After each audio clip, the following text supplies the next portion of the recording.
Hi friends, আজকে আমি আপনাদের দেখাবো স্যামফনি i97 এমআইসি পজিটিভ এবং নেগেটিভ যদি জাম্পার করতে চান কীভাবে করবেন, মাদারবোর্ডে কোন জায়গায় জাম্পার করবেন আমি সংক্ষিপ্ত দেখাই।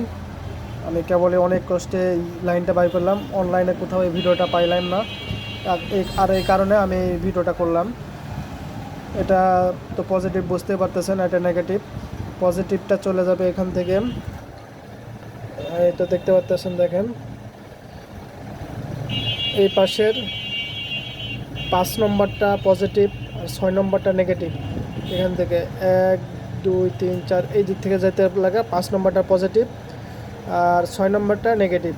আর এই প্রথম নিচের যে দাগটা আমি যেখানে এরকম টুইজার দিয়ে রাখছি, এটা হলো পজিটিভ আর এটা হলো নেগেটিভ। আর এই পজিটিভ এখান থেকে এই জায়গাতে এই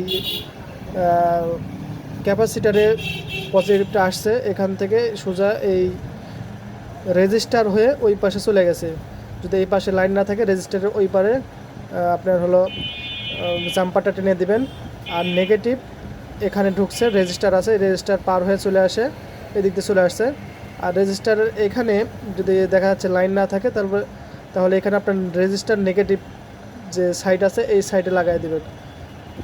এখানে দেখে বুঝতে পারবেন, মাদারবোর্ডের সাথে মিল করে নিয়ে লাইনটা টেনে দিবেন। ভালো করে দেখাইতেছি।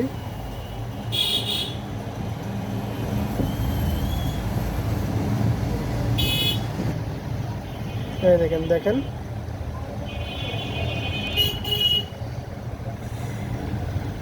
আর এখানকার এই পাশ থেকে